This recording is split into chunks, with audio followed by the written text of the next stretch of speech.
என்னுடைய முதல் வேலையிலிருந்து அதிர்ஷ்டவசமாக நான் வெளியேற்றப்பட்டேன். அதிர்ஷ்டவசமாகவா? ஏன் பார்ப்போம்.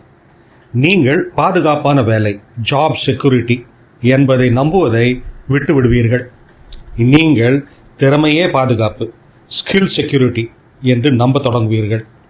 எந்த ஒரு நிறுவனமும் குடும்பம் அல்ல என்று உணரத் தொடங்குவீர்கள்.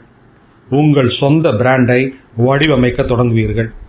நீங்கள் பணத்தை சேமிக்க ஆரம்பிப்பீர்கள். நீங்கள் தொடர்புகளை பெருக்க நெட்வொர்க்கிங் ஆரம்பிப்பீர்கள்.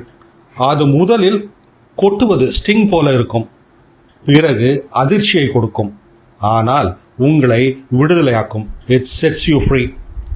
சில பாடங்களை கற்பித்துக் கொடுக்க முடியாது, அவற்றை வாழ்ந்துதான் பார்க்க வேண்டும். ஒரு லே ஆஃப் 10 ஆண்டு கால பர்ஃபார்மன்ஸ் ரிவ்யூக்கள் கற்றுக் கொடுக்காததை விட அதிகமாக கற்றுக் கொடுத்துவிடும். அது உங்களுக்கு இன்னும் நடக்காவிட்டால் சந்தோஷம், அதற்காக ஆயத்தமாகுங்கள். ஆனந்த் வைஷம்பயன் இப்படி அனுபவத்தை பகிர்ந்து கொள்கிறார். இது போன்ற சிந்தனைகளுக்கு தமிழ் பூமர் அபிஷியலுடன் இணைந்திருங்கள்.